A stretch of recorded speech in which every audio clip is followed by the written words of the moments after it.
le jardin, Adam n'a pas péché. Donc il n'y a pas d'errance, il n'y a pas de difficulté. Mais dans l'atmosphère que Dieu met à Adam, dans Éden, le jardin d'Éden, il n'y a pas de difficulté, mais Dieu lui donne un travail. Alléluia. Amen. Dieu dit quoi? Dieu donne un travail. Il dit quoi? Il dit cultive et garde. Il dit quoi? Cultive et garde. Est-ce qu'il y avait déjà le péché là? Non. Non. Alors nous allons voir que le mot cultiver ici vient du mot hébreu abad. Alléluia. Qui signifie travailler, qui signifie servir, qui signifie développer. En fait, Dieu introduit Adam dans le jardin avant le péché. Il dit Adam travaille. Il dit Adam développe. Il dit Adam cultive. Il dit Adam sert. Souvent, parfois, on a l'impression que le travail est venu avec le péché. Quelqu'un me suit ici? Or, le travail n'est pas venu avec le péché. Est-ce que c'est clair pour tout le monde ici? J'avance ou je m'arrête ici? J'avance ou je m'arrête ici? Qu'est-ce que je dis? Je dis le travail n'est pas venu avec quoi? Le péché. Voilà. Or, le travail n'est pas venu avec le péché. Le travail n'est pas la conséquence du péché. Amen. Le travail est quelque chose de naturel. Que Dieu lui-même qui a travaillé, qui s'est reposé au 7e jour, Amen, crée un être à son image et selon sa ressemblance, qu'il va aussi donner un travail, Amen, qui est de cultiver. Amen. Alléluia. Amen. Cultiver, garder le jardin. Alléluia. Amen. Alors c'est très important d'attraper ça de base. Parce que c'est sur cette base-là que nous allons avancer, nous allons voir beaucoup de choses. Alléluia. Amen. Amen. Alors, maintenant là, nous avons compris ensemble que avant le péché, le travail existe. Amen. Maintenant, nous allons voir quelque chose qui va se passer. Nous allons étudier en quelques mots, en quelques phrases, le parcours d'Israël. Nous allons voir que le peuple d'Israël va quitter l'Égypte. Et quand le peuple d'Israël va quitter l'Égypte, le peuple d'Israël va faire 40 ans avant d'arriver à la terre promise. N'est-ce pas? Amen. Et durant ces 40 ans, avant d'arriver à la terre promise, quelque chose va se passer. C'est que durant ces 40 ans, Israël ne va pas cultiver quelque chose. Israël ne va pas travailler pour manger en fait. Donc Israël ne sera pas dans les travaux champêtres. Israël ne va pas planter durant 40 ans. Israël va être nourri par qui? Par Dieu, de manière surnaturelle. Nous avons d'où la manne, nous avons aussi les cailles. Nous avons vu qu'en fait, Dieu va nourrir Israël de manière surnaturelle. Maintenant, quelle est la pensée de Dieu ici? Parce que nous voyons Dieu nourrir Israël dans un parcours. Mais il dit, Israël, tu ne dois pas t'arrêter ici. Parce que vous devez comprendre qu'Israël n'était pas censé faire 40 ans dans le désert. Je pense que ça, vous le savez. Israël n'était pas censé faire 40 ans dans le désert. C'est à cause de ce péché-là, ou du moins le fait que les Israélites ont douté de Dieu. Ils se sont rebellés contre Dieu. Quand Dieu les a promis la terre, et lorsqu'ils sont allés voir cette terre, ils ont vu des géants. Et ils ont murmuré contre Dieu. Et suite à cela, Dieu a dit, écoutez, vous ne rentrerez pas dans la terre promise, excepté Caleb et Josué. Et donc, durant ces 40 ans, Dieu s'est rassuré que toutes les personnes qui étaient d'un certain âge, durant ce temps-là, ne vivent pas pour entrer dans la terre promise. Donc, c'est pourquoi Dieu a fait tourner le peuple d'Israël 40 ans dans la terre, dans le désert. Et nous voyons que durant ces 40 ans, ils mangent la provision divine. Dieu pourvoit par les cailles, Dieu pourvoit par la manne. Mais quelque chose se passe suite après. Quand Israël entre dans la terre promise, nous constatons quelque chose de surnaturel. C'est que Dieu stoppe la manne, Dieu stoppe les cailles. Ah! Mais c'est ton peuple Dieu. Pourquoi tu ne continues plus à nourrir ce peuple de manière spéciale? Avec la provision. Dieu dit non, c'est pas comme ça que je perds. Dieu dit on stoppe tout ça. Dieu dit quoi? On stoppe tout ça. Donc Dieu a dit on va tout stopper. Dieu a dit quoi? On va tout stopper. Ah. Et les Israéliens se disent waouh, Dieu stoppe tout. Dieu stoppe afin qu'Israël puisse cultiver. Parce qu'ils sont arrivés à la terre promise. Dieu n'est pas un Dieu qui... Dieu n'est pas le créateur Dieu n'est pas un Dieu qui aime la paresse. Il n'aime pas le non-activité. Quelqu'un me suit ici? Dieu aime l'activité.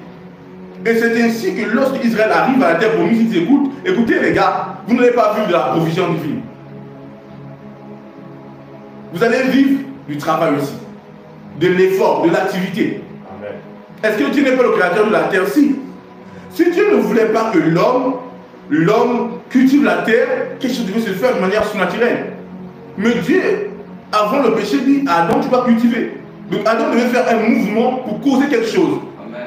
Ça, c'est si on a cesse de Dieu. Dieu veut que nous participons à un certain niveau dans sa manière de faire.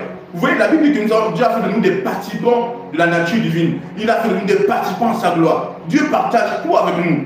Je vous ai dit souvent qu'en Christ, Jésus n'est pas l'unique sauveur. Il est le sauveur de manière générale, mais nous aussi, nous sommes des sauveurs. Amen. La Bible déclare que Dieu a réconcilié le monde en Jésus-Christ. Et la Bible laisse comprendre que donc, Jésus avait le ministère de réconciliation. Mais la Bible laisse comprendre que nous aussi, en Christ, nous avons le ministère de réconciliation. Donc nous voyons que les fonctions, les attributs de Dieu, certains attributs de Dieu, Dieu nous permet de participer à ces attributs.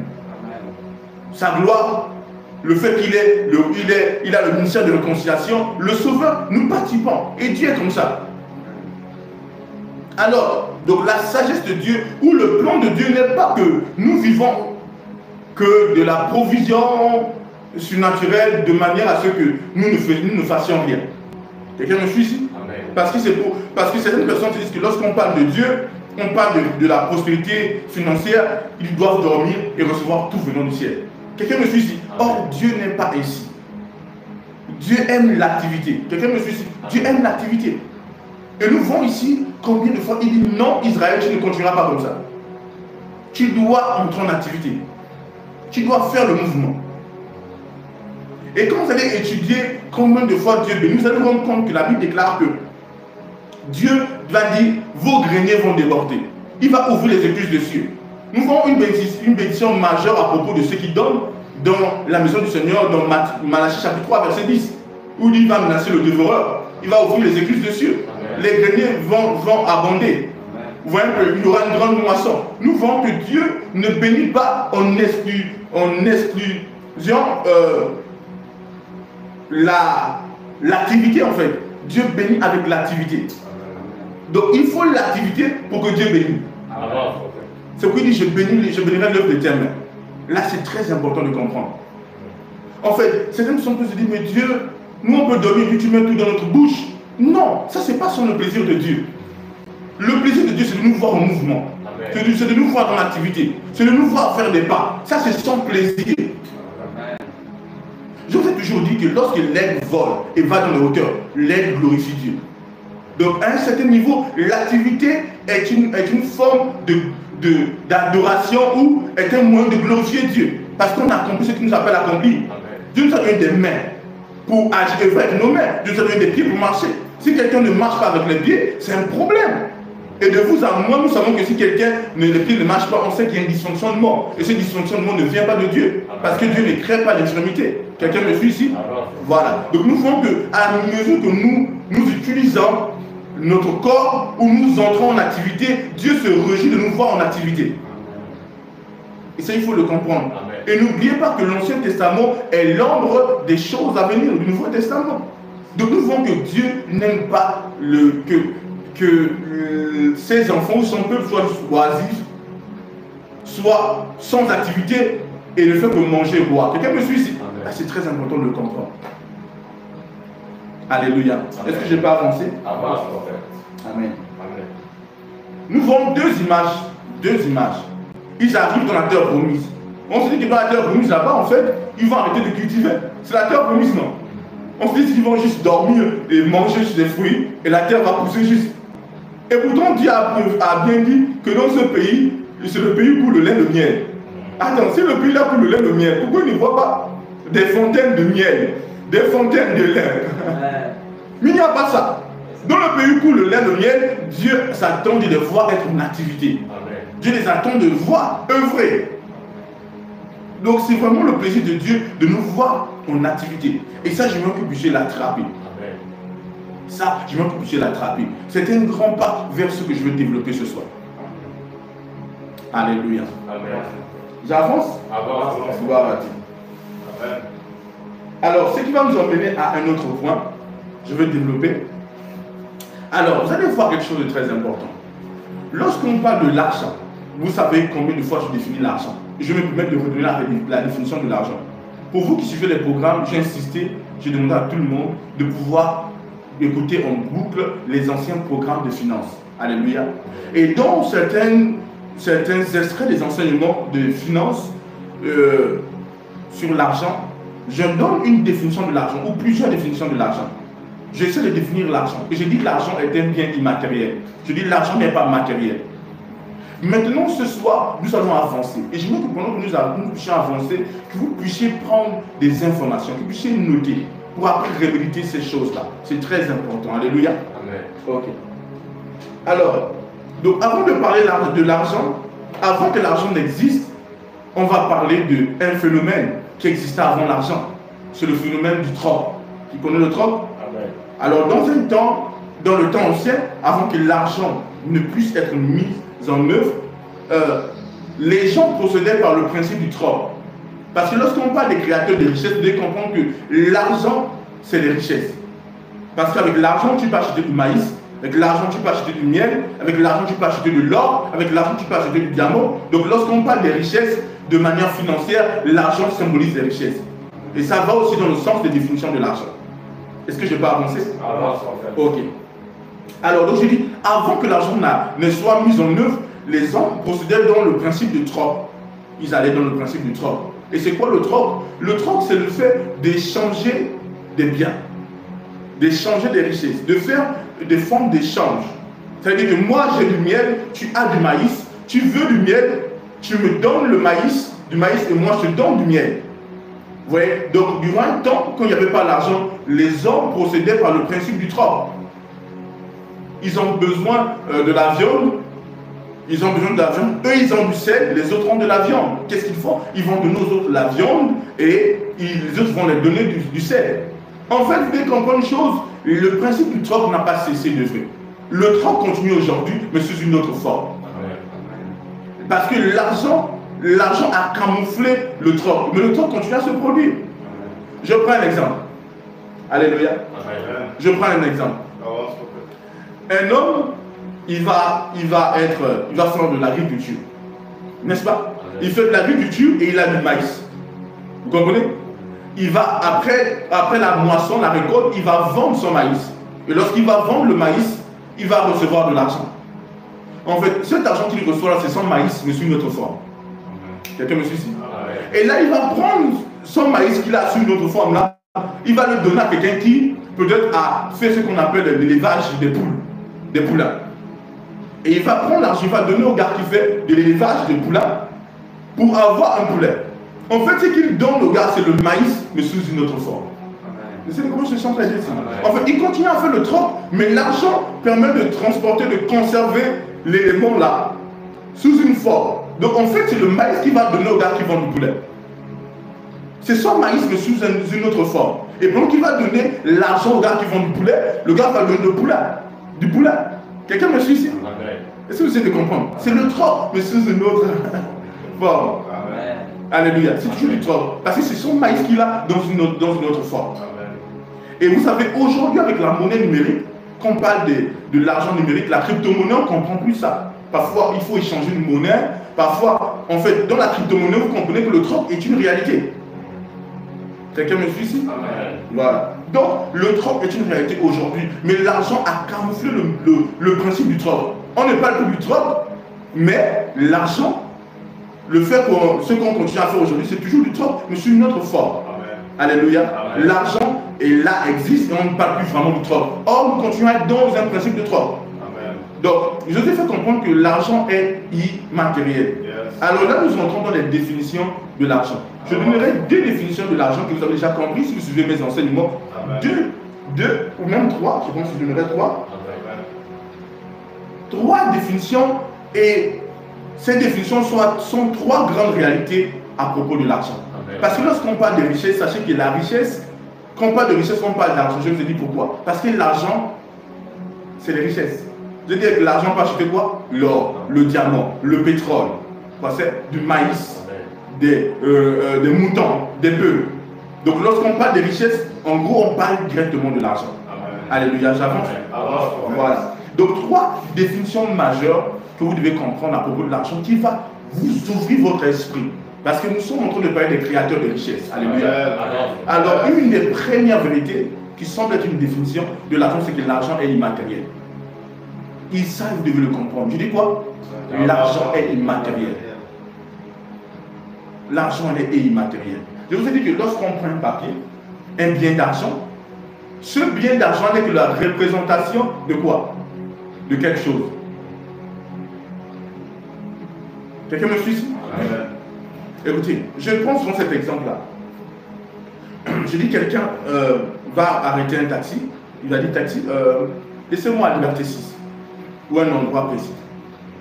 Et quand le taxi arrive à Liberté 6, il dépose le client sort et il refuse de. Il sort et il commence à partir. Qu'est-ce que le taximan va dire? Il va dire l'argent. Le gars dit je n'ai pas tel argent. Il dit donne-moi mon argent. Pourquoi il dit donne-moi mon argent? Est-ce que le gars a son argent de vous avoir? Ah? Bon, d'une certaine manière, oui, il a son argent. Parce qu'en fait, si tu vas à la police et tu expliques à la police que bon, il m'a transporté de là à ici et il me demande son argent. Je n'ai pas d'argent à donner parce qu'il ne m'a pas donné de l'argent. La police va te faire quoi? On va te donner tort. Parce que le transport qu'il a accompli, c'est ça l'argent. Quelqu'un me suit ici? Donc l'argent n'a pas vraiment de futur. L'argent est immatériel. Quelqu'un me suit ici? Aujourd'hui, avec la monnaie numérique, on voit aujourd'hui, par exemple, en Afrique, nous avons Wave, nous avons Orange Monnaie, nous avons Airtel Monnaie, nous avons beaucoup. L'argent est devenu numérique aujourd'hui. Donc tu n'as plus besoin de te balader avec un portefeuille de beaucoup de feuilles. Tu as ton téléphone et dans ton téléphone, tu peux scanner un code et payer quelque chose. Avec des cartes bancaires, nous pouvons voir ça. Vous voyez, les gens payent avec des cartes de crédit. Donc on voit aujourd'hui que l'argent n'est plus ce papier-là. Vous devez comprendre que l'argent est immatériel. Et l'argent papier n'existe que dans la pensée du pauvre. Vous avez compris ce que j'ai dit? Vous comprenez pourquoi je dis l'argent immatériel? C'est clair là? C'est vrai? C'est vrai? On avance? Ok. Alors, ce sont des définitions qui sont autour de l'argent. Alléluia. C'est vrai que j'ai dit 3 grandes vérités à propos de l'argent, mais en fait, ça tourne autour de l'argent. Alléluia. Alors, il est très important de définir la pauvreté. Parce qu'on sait qu'aujourd'hui, quand on dit que quelqu'un est pauvre, la pauvreté, le symbole symbolise l'absence de l'argent. Quelqu'un me suit ici? On dit que quelqu'un de pauvre, c'est dit, tu as dit quelqu'un de pauvre, c'est celui qui n'a pas d'argent. Alléluia. Mais en fait, la réalité est que la pauvreté n'est pas l'absence d'argent. La pauvreté n'est pas le manque d'argent. Ou du moins, la pauvreté n'est pas l'absence des ressources. Mais la pauvreté est l'absence des idées. Ça, c'est quelque chose que vous devez comprendre. La pauvreté n'est pas l'absence des ressources. La pauvreté n'est pas l'absence du cash, des billets. La pauvreté, c'est l'absence des idées. Alléluia. Ça, c'est très important de pouvoir le comprendre. Parce que beaucoup de personnes ne le comprennent pas. Les personnes qu'on appelle humainement riches, ce sont des personnes qui ont compris ce que c'est l'argent. Ils ne voient pas l'argent comme tu vois. Les personnes qui sont riches ne regardent pas au bien. Ils regardent aux richesses. Ils regardent à ce que c'est véritablement l'argent. Et ne vous inquiétez pas. Pendant que nous allons évoluer, vous allez tellement comprendre ce que je suis en train de dire. Alléluia. Et nous arrivons à la 3e définition de l'argent, qui est une très belle définition. L'argent est une unité de mesure. Pour mesurer la valeur d'une chose, d'un événement, d'une personne, d'un élément. Je dis quoi? L'argent est une unité de mesure. Pour mesurer la valeur d'une chose, d'une personne, d'un événement, et j'en passe, tu peux citer. Vous allez comprendre ce que je suis en train de dire. L'argent est une unité de mesure. Dans les émissions Esprit et Vue, je dis simplement, c'est simple, je dis, on dit 1 kilo de riz. Si 1 kilo de riz vaut 500 francs, 2 kilos de riz vaut combien? 1000 francs. Alors si on met plus d'argent, c'est que la chose vaut plus. Si on met moins d'argent, la chose vaut moins, n'est-ce pas? Pourquoi tu dis, oh, la chose est plus valeureuse que l'autre? Pourquoi tu le dis? Humainement parlant, dans la société, dans la vie de tous les jours, quand on dit ça sera plus de valeur que ça, ça veut dire quoi? Ah, c'est plus cher, ça coûte plus cher, ça vaut plus d'argent que l'autre. Donc à travers l'argent, on mesure la valeur d'une chose. Quelqu'un me suit ici, c'est très important de le comprendre. L'argent est aussi une unité de mesure. Ça, vous devez le comprendre.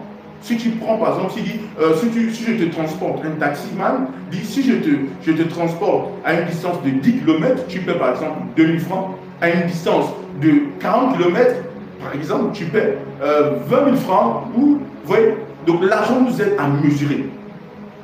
Et c'est très important de le comprendre. L'argent est une unité de mesure. Ces définitions que je donne, vous devez les comprendre pour là où on va. Au fur et à mesure que je vais développer, vous allez comprendre ce que c'est. Et en tant qu'enfant de Dieu, vous devez comprendre une chose, l'argent n'existe pas. Il n'y a pas le franc CFA au ciel. Il n'y a pas l'euro au ciel. Ne vous y trompez pas. L'euro, le franc CFA, le dollar n'existe pas au ciel.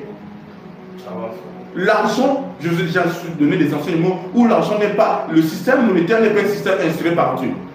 Vous devez le comprendre. Il est vrai que Dieu va nous permettre d'utiliser ce système. Souvenez-vous, il dit Satan le prince de ce monde. Quelqu'un me suit ici? Et souvenez-vous ce que Jésus a dit. Jésus a dit quoi? Quand je parle de l'argent, pensez à la monnaie. Ne pensez pas au métal. Quelqu'un me suit ici? Parce qu'il y a un métal qui s'appelle de l'argent. L'argent. Quelqu'un me suit ici? Les gens font de bijoux en argent et autres. Pensez à monnaie. Est-ce que je n'ai pas avancé? J'avance. Donc je dis, au ciel, il n'y a pas le dollar. Au ciel, il n'y a pas le franc CFA. Au ciel, il n'y a pas toutes ces choses.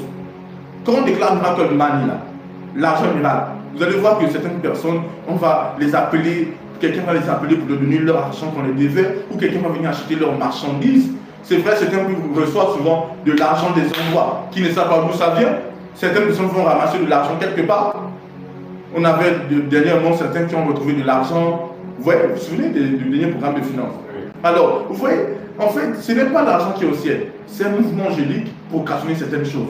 Mais l'argent, le franc CFA, le dollar, l'euro n'est pas au ciel, n'existe pas au ciel. Est-ce que c'est clair ici? Ok, je peux avancer? C'est clair? Voilà. Alléluia. Ok. Donc on a vu que l'argent est une unité de mesure. Alléluia. C'est ainsi que on te dit, ok, il y a un programme qui est organisé, il y a un événement à la salle polyvalente. On va dire que le billet d'entrée c'est 2000 francs.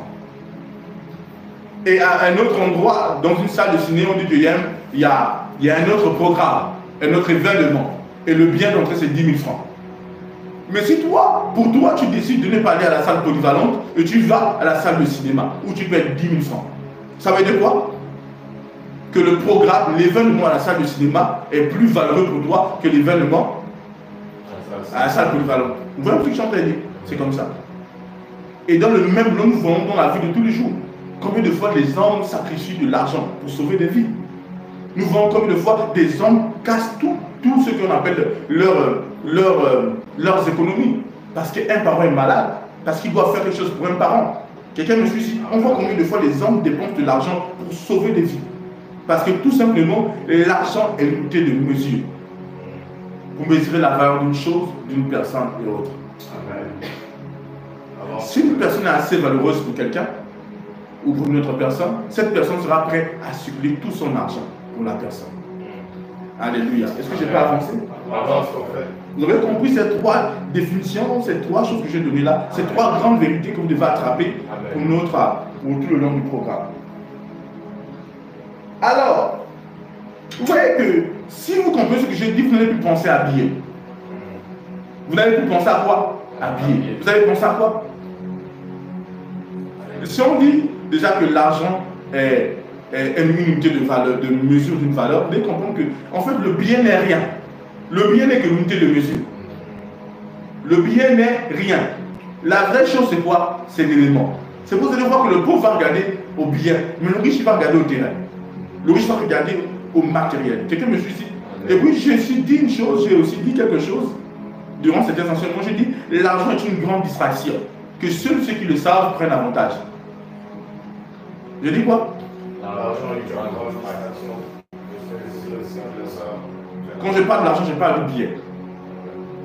Quelqu'un me suit ici? Par exemple, des grands Ces hommes-là ne regardent pas bien. Des personnes riches ne regardent pas bien. Ils vont regarder à la richesse elle-même. C'est pourquoi, dans la croissance de la prospérité, dans la richesse, certaines personnes, pour savoir qu'ils sont riches, ce n'est pas en fonction peut-être des biens qu'ils ont, c'est en fonction des biens. Oui, je me souviens, quand nous allons au village de Gongou, on a le papa là qui est là-bas, qui a mis le terrain à l'église.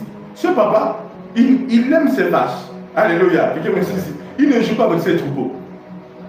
Parfois, je dis, mais le papa, on peut dire, mais j'avais appris, il y avait une situation qui nous avait fait rire, qu'il s'était vraiment pris à son fils parce que son fils avait vendu un bœuf.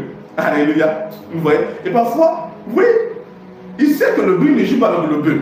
Parce qu'il veut nous dire que vous savez, avec tous les troupeaux que j'ai, si je fais en banque, on peut lui donner beaucoup d'argent.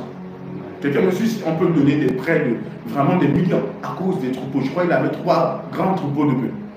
Quelqu'un me suit ici. Donc pour lui, c'est que tant que ces troupeaux sont là, il a l'argent. Tu peux te le dire, c'est que s'il a ces bœufs-là, s'il a un besoin, il peut vendre les bœufs. Et vous savez combien de fois les bœufs valent quelque chose.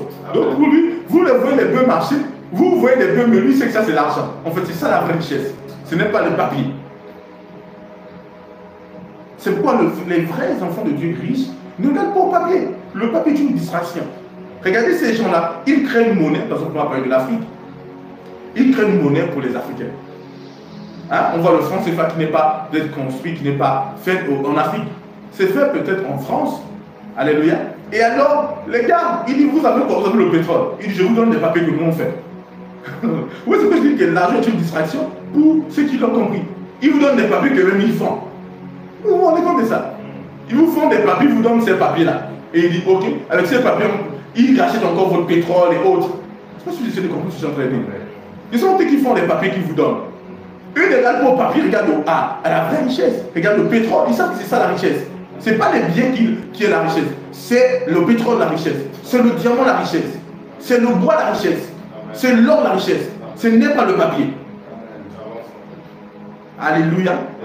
Voilà. Donc, vous voyez un peu, quand je parle de ces personnes-là, je ne parle pas nécessairement des Européens, je parle de certaines personnes qui peuvent peut-être se retrouver en Europe et qui tirent les ficelles. Quelqu'un me suit ici? C'est très important de comprendre. Alléluia. Amen. Alors, donc ces gens, ils savent que l'argent, ce n'est pas ça.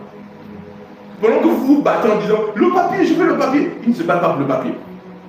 Et c'est le puits de pétrole. Vous voyez, donc, vous devez sortir de cette distraction. Vous devez comprendre ce que c'est l'argent. Parce que si vous avez la richesse, vous avez l'argent. Alléluia. Amen. J'avance? Ok. Maintenant, si je vous fais comprendre que l'argent est immatériel, si on voit l'argent comme étant une simple unité de mesure, et là c'est très important de le comprendre, nous allons avancer dans ça. Si l'argent est une simple unité de mesure, je dis quoi? Si l'argent est une simple unité de mesure. Alors c'est très important de la traduire. Alors, si c'est une simple unité de mesure, et que vous comprenez cela, vous reconnaissez cette vérité-là, vous changez beaucoup de choses. Vous voyez, j'ai pris 5 raisons pour lesquelles les hommes seront parvenus de l'argent. Vous devez comprendre une chose. L'argent circule. Je disais encore à quelqu'un, je disais en fait, avec l'argent, si tu ne... L'argent n'est pas fait pour être là. L'argent circule. Parfois, vous allez avoir une somme d'argent, n'est-ce pas? Et vous avez cette somme d'argent, et puis vous savez qu'elle ne va pas être constante. C'est pourquoi parfois il faut faire ce que vous devez faire quand vous avez de l'argent. Parce que parfois quand vous attrapez l'argent, vous allez voir, vous devez envoyer l'argent pour ça, ça va sortir pour ça, ça va sortir pour ça. Et après un peu de temps, vous voyez que l'argent diminue. Parce que l'argent circule. Alléluia. En fait, l'argent que vous avez là, c'est l'argent qui vient de quelqu'un. L'argent circule entre les hommes. C'est très important de le comprendre. Je dis quoi? L'argent circule entre les hommes. Là, quand je parle d'argent, c'est vraiment regarder bien, d'une certaine manière. Mais ça circule entre les hommes. Parfois, les 10 000 francs que tu as là, ça vient de loin. Ça vient de la Casamance. Quelqu'un a acheté quelque chose à la Casamance. On a acheté, l'autre a acheté, et puis les 10 000 francs viennent se retrouver vers toi, dans ta main. Ça fait tout un parcours. Alléluia. Ok. Maintenant, vous devez comprendre une chose. Lorsqu'on parle des richesses, comment créer des richesses, c'est en fait comment rendre valeureux tout ce qui est à propos de toi. Et c'est là où je vais arriver. Parce que vous devez comprendre une chose. Parce que lorsqu'on parle de l'argent à propos des hommes, sans avoir, par exemple, quelque chose à cultiver, sans avoir peut-être à élever quelque chose, sans avoir une richesse quelconque, on peut avoir de l'argent. Par exemple, pour des personnes qui sont dans le domaine du football, hein, Messi, il vaut de l'argent. Hein? Cristiano Ronaldo vaut de l'argent. Et c'est Cristiano Ronaldo fait de l'agriculture. Est-ce qu'il fait de l'élevage? Non. Son talent vaut de l'argent. En fait, Cristiano ou Messi a su augmenter sa valeur. Vous allez voir que avec la parole de Dieu nous le dit. Alléluia. On va prendre vite fait un passage. Prenons ensemble Proverbe chapitre 22, verset 29. On va quelque part. Dis on va quelque part. On va quelque part. Proverbe chapitre 22, verset 29. Je lis la parole de Dieu dans Proverbe chapitre 22 à partir du verset 29. Oui. Si tu vois un homme habile dans son ouvrage, Il dit, si tu vois un homme habile dans son ouvrage, il se tient auprès des rois. il se tient auprès de roi. Il ne se tient pas auprès des gens obscurs. Il ne se tient pas auprès des gens obscurs. Donc il n'est pas dans la basse classe. Vous voyez qu'en fait, quand on parle de ces hommes-là, on va parler de. Je parle des hommes qui sont peut-être connus de tous. On va parler par exemple de Cristiano, de Messi, ou on va parler d'un chantre, un grand chantre, qui a marqué son temps. Les gens peuvent venir dedans. Mais cette personne-là ne fait pas nécessairement de l'agriculture. Il n'a pas nécessairement une richesse extérieure. Mais cette personne, elle est elle-même la richesse. Amen. Et ça, il faut le comprendre. Et cette richesse, on peut payer pour l'avoir. Je me suis ici. Amen. Absolument. Nous voyons des personnes qui paient parce qu'on dit par exemple, il y a le match où Messi va jouer. Il y a un match où Ronaldo va jouer. Un match où peut-être, ou un programme où un grand chanteur, un grand artiste, un grand chanteur va chanter. Et parce que lui-même, il a augmenté sa valeur en étant habile dans son art, les gens vont payer pour son art. Amen. Il aura de l'argent. Aussi simple. Et je vous ai dit, fondamentalement, l'argent c'est la richesse. J'ai dit quoi? L'argent, c'est la richesse. En fait, l'argent est la richesse résumée. Vous savez, je veux dire que l'argent, tu peux acheter quoi? De l'or, du pétrole, du diamant et autres. Donc l'argent, c'est la richesse. Vous essayez de comprendre ce que je suis en train de dire ici? Alors, donc le numéro 1, vous devez comprendre qu'en fait, en augmentant son valeur, on peut se faire des richesses. Amen. Je dis quoi? En augmentant sa valeur. Ça, c'est très important. Avant de parler de ce qu'on peut faire à l'extérieur, en augmentant sa valeur. Et comment augmenter sa valeur? C'est à travers le travail, c'est à travers l'activité. Celui qui augmente sa valeur se fera de l'argent. Peu importe dans le domaine où il se trouve. Celui qui augmente sa valeur, donc peu importe le domaine, les hommes seront prêts à payer. Écoutez très bien ce que je veux dire. En fait, lorsque tu augmentes ta valeur, tu deviens indispensable pour ton monde. Je dis quoi? Lorsque tu augmentes ta valeur, tu deviens indispensable pour ton monde. Et parce que tu deviens indispensable pour ton monde sera prêt à tout pour toi. Amen. Et ça, il faut le comprendre. Maintenant, il y a l'aspect de ta valeur personnelle et il y a l'aspect aussi de la valeur de ce que tu fais. C'est pour cette fois que dans un enseignement, je veux dire que si tu fais un service, tant que ton service ne devient pas un besoin, l'argent ne viendra pas à toi. Parce que tu peux accomplir un service et ce service n'est pas un besoin. C'est quoi un besoin? C'est quelque chose d'indispensable. Vous comprenez ce que je suis en train de dire ici? Alors, beaucoup de personnes font des services, mais leur service n'est pas un besoin. Alors, vous voyez ce que je suis en train d'enseigner, c'est très choquant. Beaucoup de personnes ne comprennent pas Dieu. Mais ça, c'est la sagesse de Dieu. Quand vous allez étudier le livre des Proverbes, vous allez voir que le Proverbe dit beaucoup de choses. Vous allez voir que c'est sagesse qui parle. Et tous les enseignements que je donne là, sagesse le donne. Vous allez vous rendre compte de ça. Amen. Que c'est des enseignements de sagesse. Quand vous étudiez le Proverbe, vous allez voir que dans le livre des Proverbes, il y a toutes ces vérités dans le livre des Proverbes. Parce que certains enfants de Dieu ne comprennent pas la sagesse. Certains ont limité Dieu sans se rendre compte. Ils se disent que Dieu c'est à propos, par exemple, de peut-être de tomber, peut-être le fait de tomber, de parler en langue, mais ils ignorent l'aspect de la sagesse. Quelqu'un me suit ici? Parce que je vous ai dit, qui a fait de l'Égypte une puissance économique? C'est qui? C'est Joseph. Vous oubliez? C'est Joseph qui a fait de l'Égypte une puissance économique. Parce que Joseph a su interpréter un songe et il avait l'art de l'économiste.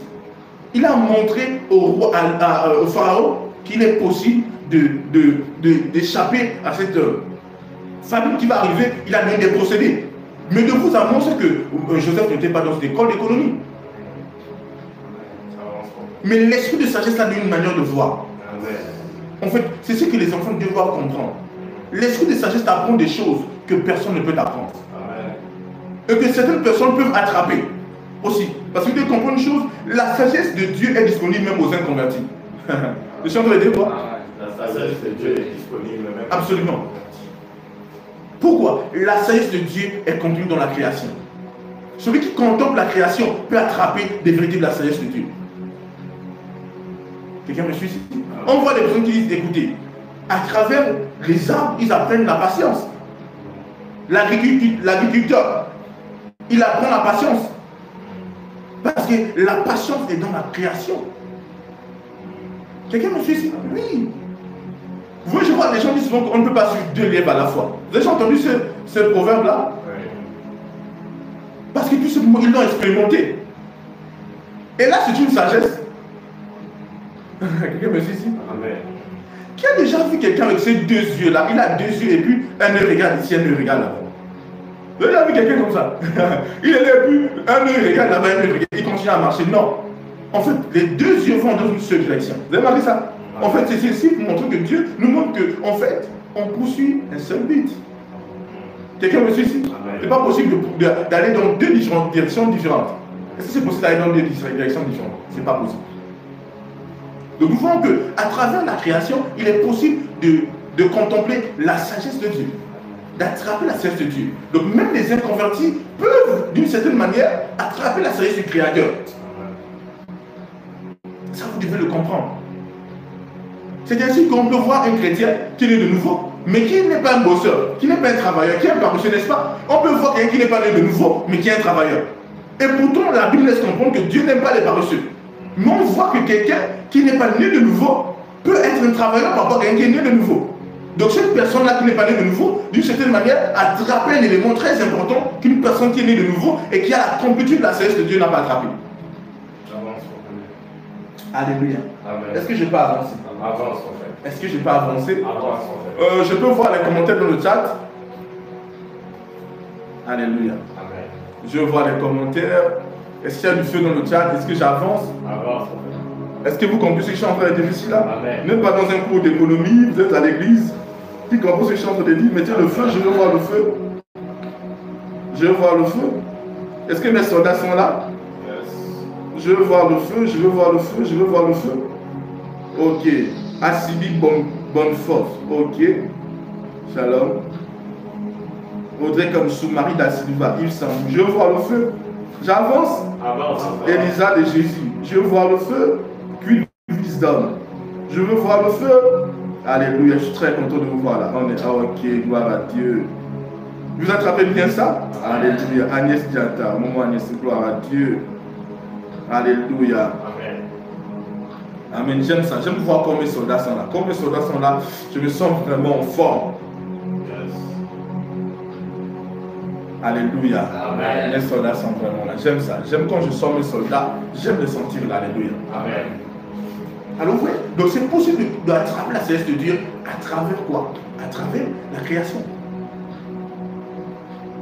Pourquoi vous voyez que certains chrétiens peuvent pleurer des finances et même les inconvertis, certains inconvertis ne pleurent pas? C'est vrai, il y a l'aspect que tous ceux qui veulent vivre pieusement en Christ seront persécutés. Mais au-delà de la persécution, certains ne sont pas persécutés, n'est-ce pas? Mais ils sont troublés.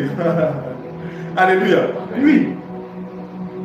Parce que le diable aussi, il a aussi les hommes de manière générale. Mais quand tu deviens chrétien, c'est encore compliqué. Mais nous savons que tout ce qui est né de Dieu triomphe du monde. La victoire qui triomphe du monde, c'est la foi. Alléluia. Donc, vous voyez comment les inconvertis le font? Parce que parfois c'était naissent de nouveau, mais même à côté d'un aspect de sagesse. Notre Dieu est le Dieu de sagesse. Vous devez le comprendre. Il a fondé le monde, il a fondé la terre par la sagesse. Il est le sage architecte. Notre Dieu n'est pas n'importe qui. Et nous, les détenteurs de la sagesse, nous pouvons manipuler les choses. Je vais vous donner des grandes vérités. On avance, vous allez être choqués. Vous êtes tellement de Dieu, je sais que vous êtes déjà venus. Je vais vous donner des grandes vérités qui vont vraiment vous ouvrir l'esprit. Alléluia. Amen.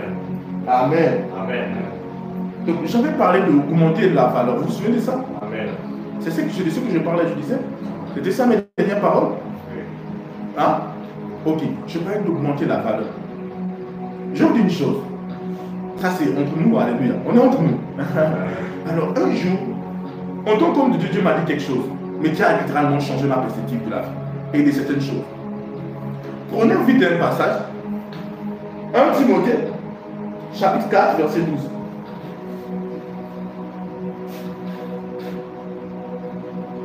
Je lis la parole de Dieu dans 1 Timothée.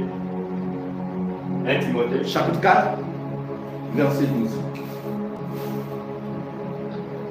1 Timothée 4, verset 12. Merci. Que personne ne méprise ta Il jeunesse. dit que personne ne méprise ta jeunesse. Mais sois un modèle pour les Mais sois fidèles. un modèle pour les fidèles. En parole, En parole, en conduite, en conduite, en charité, en charité, en foi, en foi, en pureté. en pureté. Alléluia. Est-ce qu'on peut acclamer pour le Seigneur? Alléluia. Oh, merci. Charles, et il regarde. Lui, il est très bien appelé, tu es tout beau là. Alléluia. Amen. Amen. Amen. Amen. Alors, vous allez voir une chose, quelque chose de très important. Vous voyez ce passage, je vous ai dit un jour, j'ai vécu une expérience avec Dieu. Ça, c'est moi, entre nous, on est en train de parler. Alors, je pense que je vais déjà donner ça. Il y a un dévotionnel à l'église, au trône du Saint-Esprit, où j'ai le thème dévotionnel, c'est ne devons pas trop cher. Trop moins cher. Moins cher. Vous vous souvenez de ça? J'ai déjà vu ça. Amen. Ce dévotionnel-là, je vous assure, je l'ai obtenu en même temps quand j'avais eu l'expérience de l'ange du feu. Vous vous souvenez? Amen. Là, on était à Bongo. Je pense que certaines personnes se souviennent. Il y a une prière là, la prière de l'ange du feu. Alléluia. Amen. Alors, Dieu m'a dit ne te vends pas moins cher. Bon, je ne sais pas si c'est dans la même période où ça vend. Dieu m'a dit ne te vends pas moins cher. J'ai dit, il m'a dit ne te vends pas trop moins cher. Vous avez vu ce que Paul a dit à Timothée? Il a dit ne permets pas aux gens de mépriser ta jeunesse. Il dit ne le permets pas. Il m'a dit ne te vends pas trop moins cher.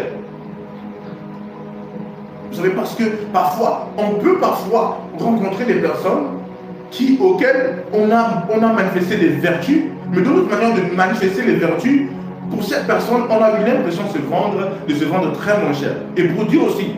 Parce que Dieu s'attend que nous aussi nous manifestons certaines choses pour imposer une forme de respect. Et c'est toujours comme ça. Et Dieu me dit, durant ce période, il me dit, ne te vends pas trop moins cher.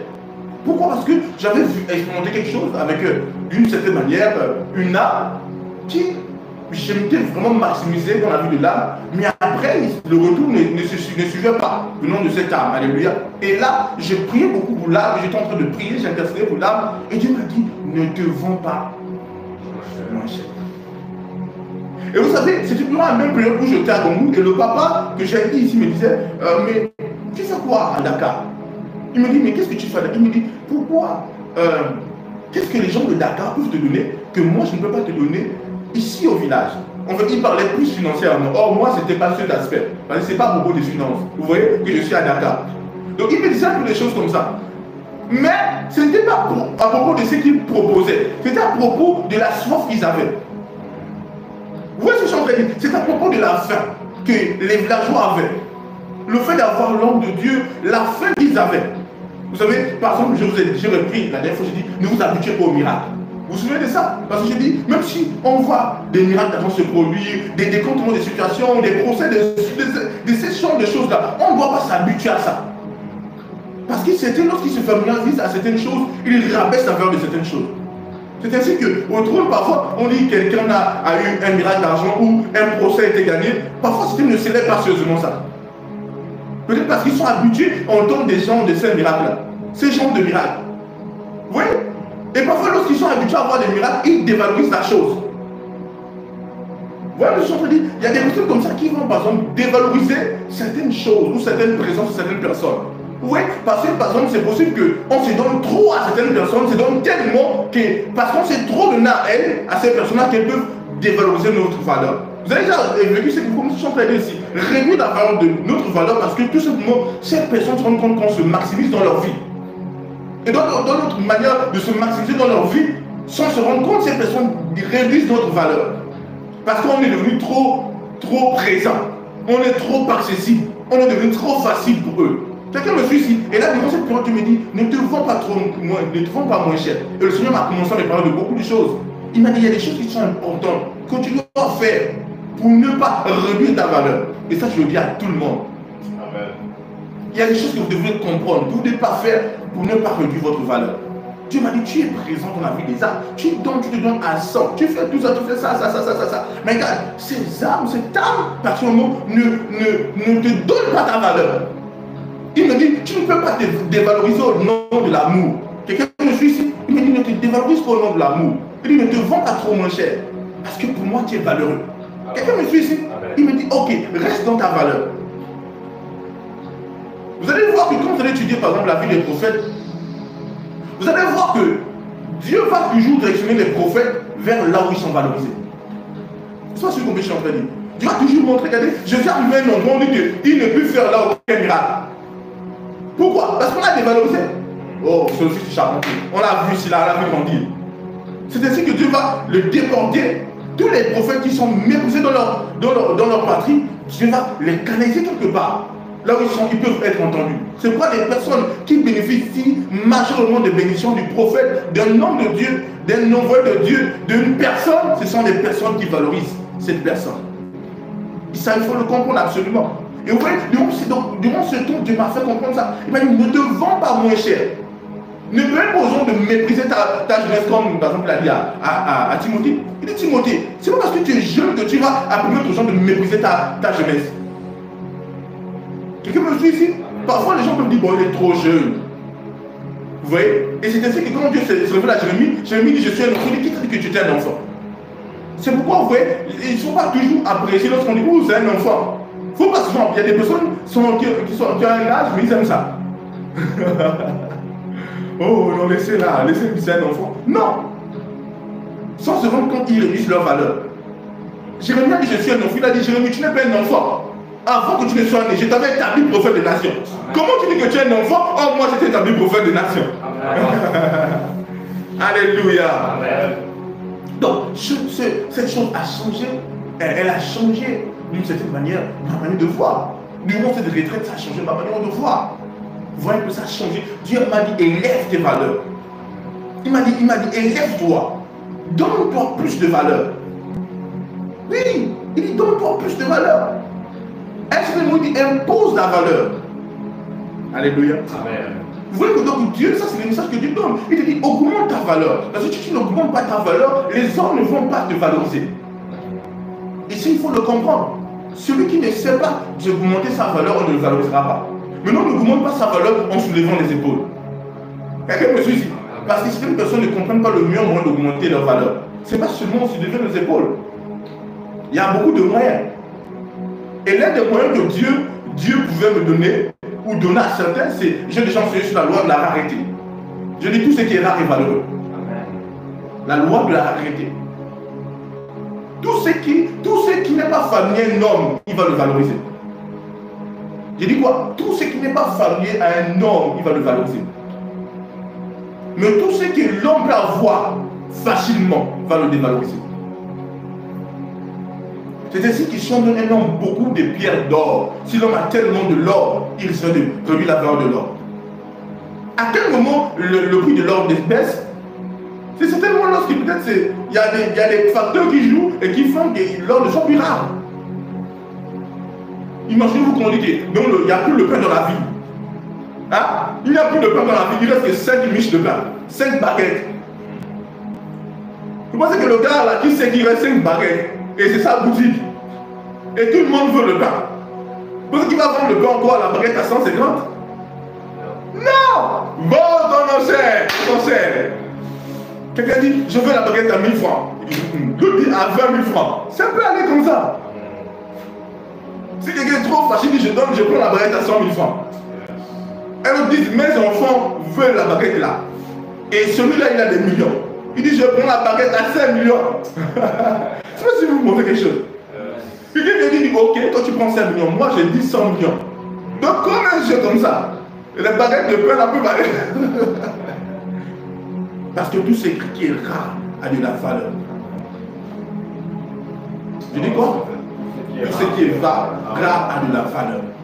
C'est un grand principe. Maintenant, comment pouvez-vous vous rendre rare? Parce que se rendre rare, je dis, ce n'est pas on se défend devant les épaules. Oh non, moi, tu sais, oui.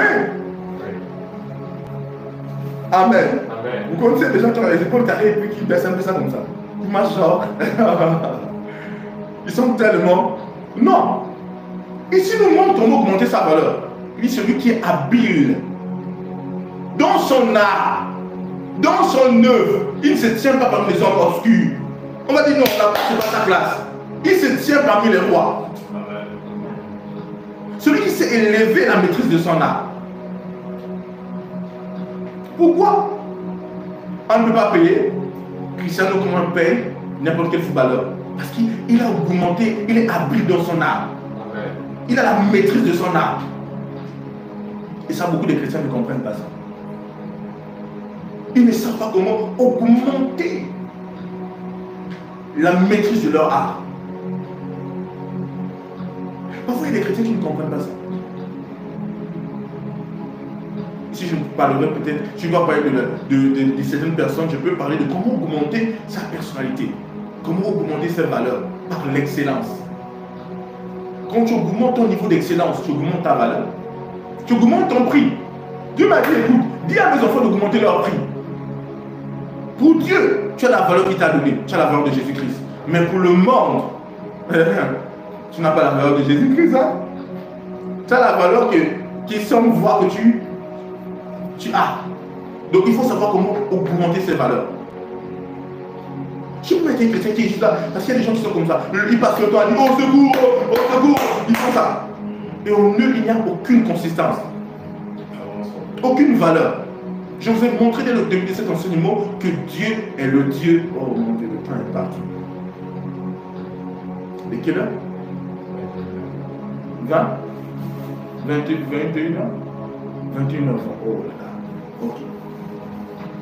Alors, je vous ai montré depuis le début que Dieu est le Dieu de l'activité. Que Dieu aime l'activité. Je vous ai montré que cultiver signifiait travailler, développer et servir. Alors c'est que c'est pour moi. Oui, j'ai vu des gens, ils étaient des prophètes. Prie pour moi. Je veux quoi? Je veux être directeur d'une entreprise. Le gars. Est-ce que je peux prendre ça, Saint-Esprit? Je peux prendre cet exemple-là. Okay. Oui, il y a certaines personnes. Toi. Ah non, faut faire. Oui. Par exemple, quelqu'un qui dit j'ai reçu une prophétie de Dieu, je veux être directeur. Tu n'as aucun. Tu ne connais pas, tu ne sais pas signer peut-être, écrire. Tu n'as pas les bases. Est-ce que tu penses que Dieu, je ne vais pas dire le terme, je ne vais pas dire que Dieu est fou? Parce que certaines personnes ne comprennent pas. Tu es peut-être un gardien. Tu ne sais pas lire, tu ne sais pas écrire. Et tu dis que Dieu t'a dit que tu dois être un directeur d'une grande boîte de communication.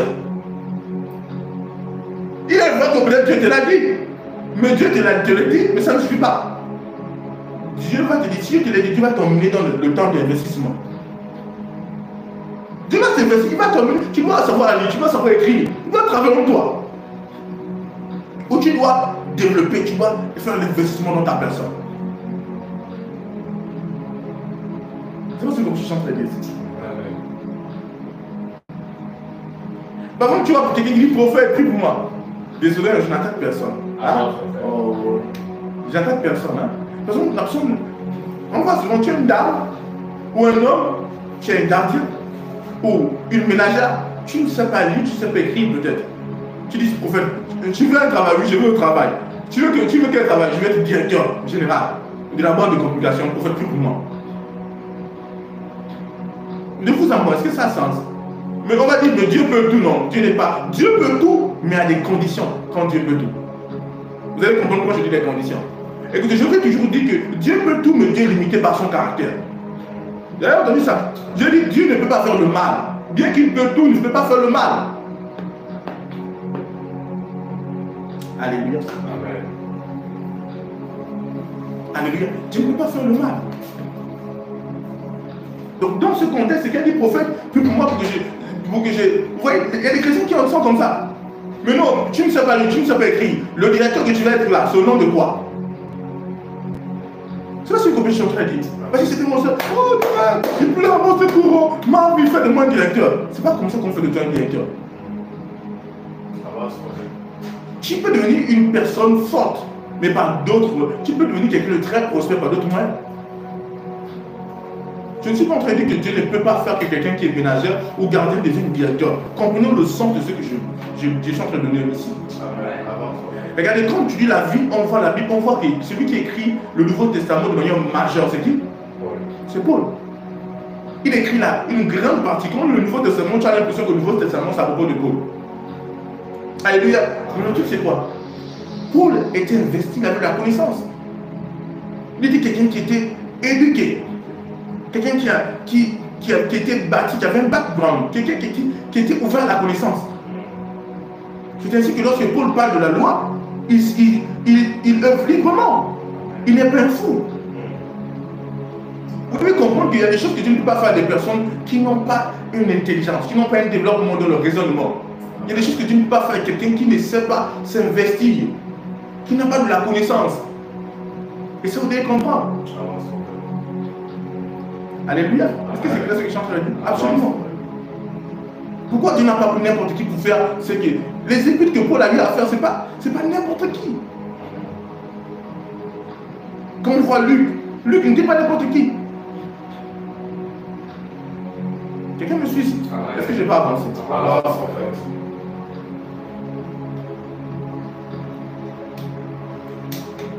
Alléluia. Amen. Donc il y a des folies comme ça que les gens disent, ok, ouais, c'est un peu des folies. Dieu est le Dieu de l'activité. Dieu ne peut pas faire, même quand tu dis Seigneur, tu peux tout, fais-moi ça, je dis oui, fais ça, mais commence à étudier. Commence à apprendre sur la communication. Si tu veux être directeur d'une boîte de communication, tu t'es ménagère. Tu vas passer par ça. N'importe où que tu es là, puis dans le bureau, tu dis Seigneur, même si tu pries dans le bureau, tu es devenu ça, tu vas te dire étudie. Dieu va t'ouvrir vers le fait de maîtriser l'art. Mais vous voyez qu'on trouve beaucoup de chrétiens comme ça. Ils sont dans une position où ils disent Seigneur, fais tomber les millions. Vous voyez un peu des choses comme ça. Ils sont tous dans cet élan-là. Est-ce que Dieu ne peut pas le faire? Dieu peut, mais Dieu ne veut pas. Ou je dirais que Dieu ne peut pas à cause de sa personnalité. On a vu ensemble que quand Israël arrive à la terre promise, la manne et les cailles cessent. Pourquoi? On voit que Adam qui vient de le jardin d'Éden, il n'y a pas encore le péché, Dieu demande de cultiver. Pourquoi? Alléluia. Amen. Est-ce que c'est clair ici? Amen. Vous savez, vous devez faire que vous devenez, vous devez être indispensable. Par exemple, Dieu, tous les chrétiens, Dieu appelle à tous les chrétiens à être indispensables. Un chrétien est un besoin pour ça, c'est pour son monde. Ton monde doit subir pour toi parce qu'il a besoin de toi. Parce que c'est le cas. Jésus dit, vous êtes le sel de la terre. Vous êtes la lumière du monde. De vous à moi, frères et sœurs. Aujourd'hui, la chrétienne peut vivre sans lumière dans sa maison. De vous à moi. Hein? Est-ce que tu peux faire la maison sans lumière? Non. Tu réfléchis? Non. C'est pas possible. Tu as besoin de quoi? De la lumière. Amen. Amen. C'est indispensable. Mais Dieu dit que nous sommes la lumière du monde. Donc des gens vont courir vers les chrétiens avec nous. Parce qu'ils ont besoin de nous. Nous sommes le sel. Nous donnons la saveur. Mais certains chrétiens, on n'a pas besoin d'eux. Bien qu'on ait besoin d'eux, mais on n'a pas besoin d'eux d'une certaine manière. Parce qu'ils n'ont pas augmenté leur valeur. Comme ils le font voir les chrétiens, ils disent prophète. C'est vrai, au trône du Saint-Esprit. On a témoigné, les gens ont témoigné. Le prophète a déclaré, certains ont eu des marchés, d'autres ont eu des commandes. C'est vrai, n'est-ce pas? Vous devez comprendre une chose. Certains ont bien un principe. Je dis, si tu augmentes ta valeur, on va payer pour toi. Tu auras de l'argent. Mais si tu augmentes aussi la valeur de ton service, si tu augmentes aussi la valeur de ton produit, comment augmenter la valeur de son service et la valeur de son produit? C'est par la qualité du service et la qualité du produit. Amen. Si tu fais un jus, le jus n'est pas bon. Penses-tu qu'on va encore le demander? Si tu fais à la légère, ou si tu fais du jus, c'est pas bon, mais c'est encore peu. Ou si tu fais quelque chose, c'est pas bon et c'est peu. Et tu dis le Saint-Esprit va agir. De toi, parce que c'est normal. Elle n'a pas l'option, j'ai l'option. Oui, pourvu que l'option que tu as te donne de faire la qualité. Et je me suis dit, si tu es ce que tu as n'a pas la qualité et n'a pas la bonne mesure, ça devient un problème. Et certains chrétiens ne comprennent pas toutes ces lois-là. Des lois qui n'auront pas besoin de beaucoup crier pour avoir des résultats. C'est pas ce que je suis chanté. Parce que quelqu'un peut dire, mais il n'y a pas la sagesse qu'il faut pour élever les choses. Parfois, certaines personnes sont quoi? Mais ce sont des chrétiens, ils font des choses, mais ils sont nerveux. Vous avez vu ça? Toi, tu es chrétien, tu brilles, mais c'est toi. Le païen là-bas, par exemple, il a un restaurant, quand les gens viennent, oh bonjour, ça va? Toi, tu dis, c'est seulement l'option. Les gens me disent, tu veux pas, tu sors. Ça, c'est le combat que je suis en train de dire. C'est quel genre de service que tu as maintenant? Ton service n'est pas indispensable. De vous à moi, je le dis souvent. Combien de fois vous quittez souvent loin pour acheter des choses quelque part parce que c'est de la bonne qualité? Je dis les femmes, même les hommes aussi. Combien de femmes font des kilomètres? Et il y a 2 ans de coiffure ici. Mais elles vont se Adja là-bas. Parce que Adja, lorsqu'elle est tresse, tout le monde dit qu'elle est belle. Hein? Elle va chercher la qualité. Augmente la valeur de ton service en augmentant la qualité de ton service. Augmente la valeur de ton produit en augmentant la qualité de ton produit. Certaines personnes ne savent pas s'investir dans le domaine. Alléluia. Mais là aujourd'hui, c'est pas reçois l'argent miracle. Lui, c'est ça, c'est pas ça aujourd'hui. Alléluia. Mais ce qui est important maintenant. Écoutez, pensez-vous quand vous contemplez la création, vous contemplez les arbres, vous contemplez les choses qui sont dans ce monde. Vous pensez que celui qui a créé ces choses-là, c'est un dormeur. De vous à moi, c'est un paresseux. C'est quelqu'un qui n'est pas excellent. De vous à moi, tu regardes l'aigle, tu regardes l'oiseau, tu vois comment l'oiseau est beau. Regarde l'arbre, comment tu manges les fruits, la saveur. Tu penses que c'est un fou qui a créé ça? C'est quelqu'un qui manque d'excellence. C'est pas quelqu'un qui manque d'excellence. C'est une personne très excellente. Et on dit cette personne qui a tout créé là, c'est ton père. Tu penses que si tu es ton père, tu dois faire preuve de folie? Ah? Non. Tu dois faire preuve de sagesse et d'excellence. Alléluia. Amen. J'avance, je m'arrête là. Avance, j'avance, je m'arrête là. Je peux voir le feu. J'avance, je m'arrête là. Avance, mon frère. Alléluia. Amen. Est-ce qu'il y a du feu dans le chat? Est-ce qu'il y a du feu dans le chat? Il y a du feu?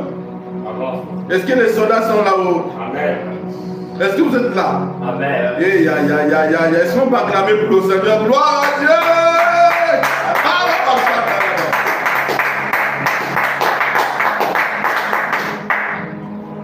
Est-ce qu'il y a des gens qui reçoivent une impartition de sagesse? Amen. L'impartition de la sagesse? Amen. Amen. Je pouvais encore dire à mon fils la dernière fois. Le prince qui est là. Je disais quelque chose, écoutez. Ou même non, je pense que je parle à tout le monde. Je disais à tout le monde, je disais, écoutez, c'était à tout le monde que je parle. Je disais, par exemple, tu as une entreprise. Je te dis, si un plombier, on dit, viens faire le devis. Hein? Viens faire ton devis, on veut le devis. Ou une boîte a besoin d'un plombier. Le plombier va à l'entretien pour la boîte. Et quand il arrive à l'entretien, il est reçu par le directeur de l'entreprise. Le directeur dit, monsieur, ça va entrer monsieur le plombier. Imagine que le plombier entre. Ou le maçon. Ou c'est vrai que ce sont des personnes qu'on sait que, ou le garagiste, il entre, il est bien sale. Il est bien sale, bien chiffonné. Quand il entre même, quand le gars regarde le bureau du gars, c'est propre son bureau. Même pour faire asseoir la personne, il dit, ah, il hésite. Il dit, ok, cette fois-là. Il dit, ça va bien, il dit, oui, ça va. Il dit, oui, ça va. Il dit, ok, on a un travail là. Déjà de base, si le patron là, même s'il pensait que le marché valait des millions, il va réduire ça. Pourquoi? Parce que l'État dit quelque chose. Il m'a dit, ok, écoute, oui, ça va, monsieur? Il dit, oui, ça va. Il dit, ok, d'accord. On a un travail là. Hein? On a un travail, on a quelque chose pour toi. Tu comprends? Il va commencer à changer ses allures. Parce que la Bible déclare que Dieu regarde au cœur, mais l'homme regarde ce qui frappe aux yeux. Et je lui dis que l'argent est posé. Je lui ai dit, cette pièce-là, à qui appartient les juifs qui est sur cette pièce? Cette pièce, ils ont dit à César. Je lui ai dit quoi? Rendez à César ce qui est à César et à Dieu ce qui est à Dieu. Alors, on a travaillé pour toi. Oui, monsieur, on a travaillé pour toi ici. Ok. Et parfois même, je sens que le gars est devenu le prix. Il y a des gens comme ça qui arrivent. Parce qu'ils se vendent tellement moins cher. Le gars après il s'est dit que c'était 500 000 ou 1 million ou même 500 000. Qu'il arrive dit, c'est combien? L'autre a dit, monsieur, ça. Ok, donnez-moi 65 000. Ouais. Il commence à mettre un peu comme ça. Ou même sans que le gars il donne le prix, le gars commence à déjà, parce qu'il le voit, il va commencer déjà à dire, bon, ok, on a peut-être 100 000 pour toi. Vous voyez un peu? Et puis il était peut-être à 500 000. Parce que rien que la vue d'eux, il commence à rabaisser. Mais si il invite quelqu'un, le plombier arrive, ou je ne sais pas quoi, le maçon, quoi d'autre, il entre dans le bruit à la veste. Il a une mallette, il entre, bonjour monsieur, vous voyez monsieur, ça va bien? Oui monsieur, ça va bien? Oui, ça va très bien, merci. Je peux m'asseoir, prends ma chaise. Et à côté, il ouvre son mec, il faut sortir un bloc-notes. Il commence à dire, ok monsieur, d'accord, si vous avez besoin. Le monsieur lui-même aura de la lettre, il aura du respect déjà. Hein? Ok, nous avons besoin de ça, il prend de l'ordre. Il dit, monsieur, je vous fais le défi. Ou il dit, je vous envoie ça, ou ça dépend. Le gars là va se comporter différemment de comme il se comportait avec l'autre. Alléluia, tout le monde me suit. Est-ce que tout le monde me suit? Ça c'est très important de comprendre. L'autre s'est vendu moins cher, l'autre ne s'est pas vendu moins cher. C'est ainsi que quand j'enseigne, je dis souvent que peu importe ton affaire, elle a monté des chefs d'entreprise. Même si tu vends les bonbons, des chewing-gums, avant que, en fait, ça là, elle a monté des chefs d'entreprise. Vois cette chose-là grande, personne ne fera ça grand pour toi. Et encore contre l'adoption. Tu as le Saint-Esprit, tu as la grâce, tu as l'esprit de sagesse. Cette affaire, ce business peut commencer comme une sémence, mais une sémence qui va donner le grand sycomore. Quelqu'un me suit ici? Parce que je n'ai pas à difficile de ce soir. Amen. Amen. Amen. Donc je suis revenu sur le point de se rendre, d'augmenter sa valeur. Alléluia. Alors on a vu que votre service devienne indispensable, que votre produit devienne indispensable. Votre produit, votre service devienne indispensable lorsque tu augmentes la qualité. Mais il y a aussi des moyens de rendre ça indispensable. Quelqu'un me suit? Amen.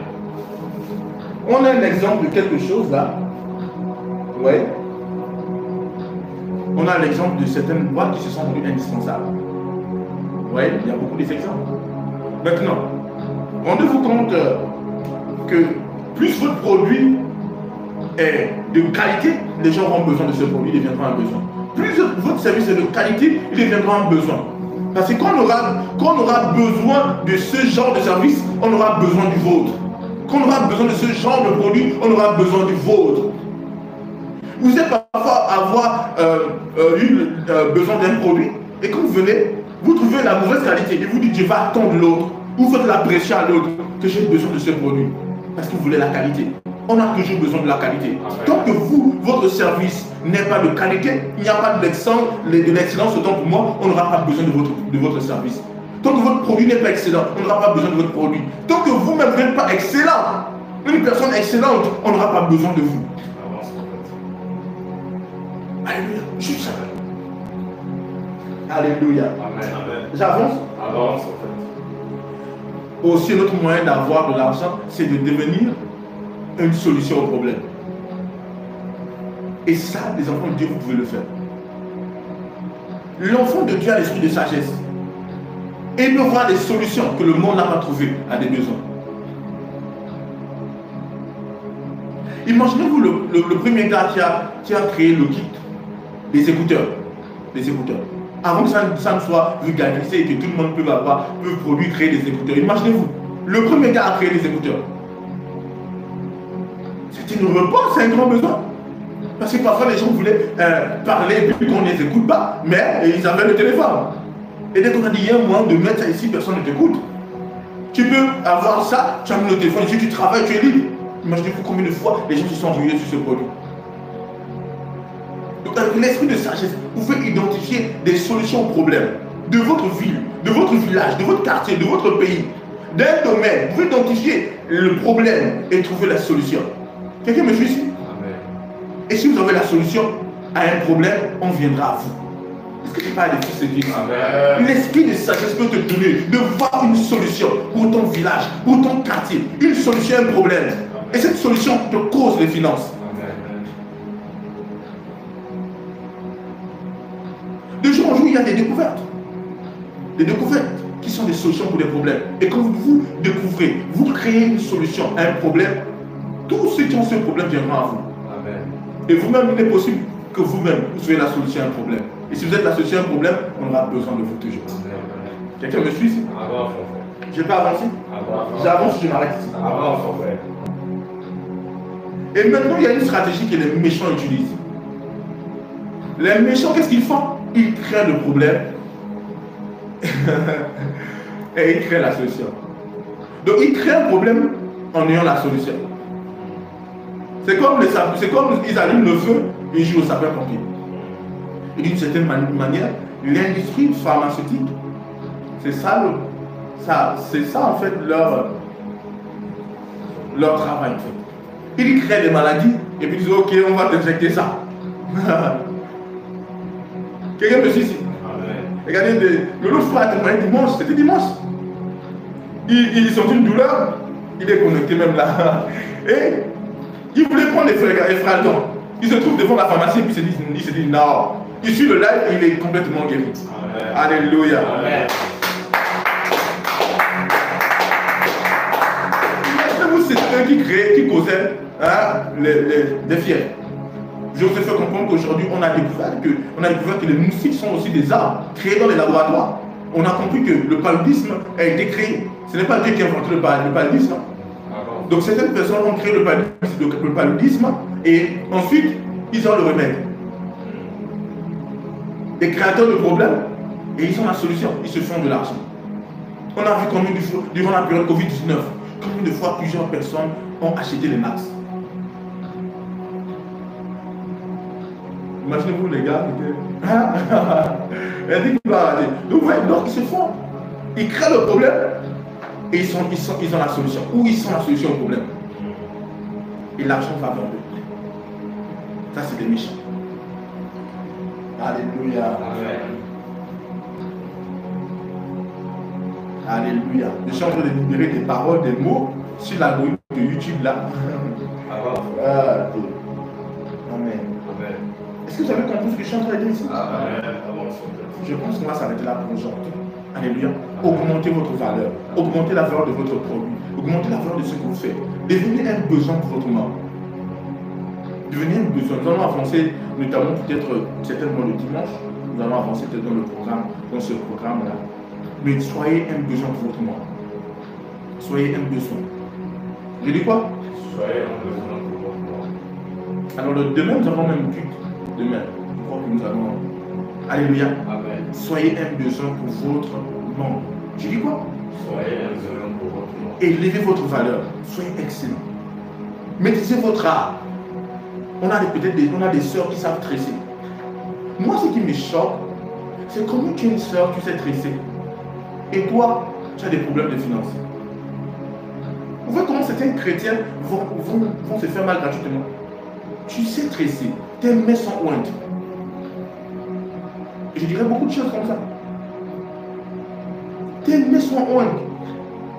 Tu peux tresser une dame. Tu peux tresser une personne et elle devient ton panneau publicitaire. C'est de là dont on parlera de beaucoup de choses. Amen. créer des choses. Et ça, c'est un aspect. On pourra aller avancer, voir comment il est possible de créer l'entreprise, des grandes entreprises. Mais tu ne peux pas créer une grande. Parce qu'avant de la grande, c'est toute une sémence et c'est un état d'esprit. Amen. Alléluia. Amen. Gloire à Dieu, acclame pour le Seigneur. On va s'arrêter là pour aujourd'hui.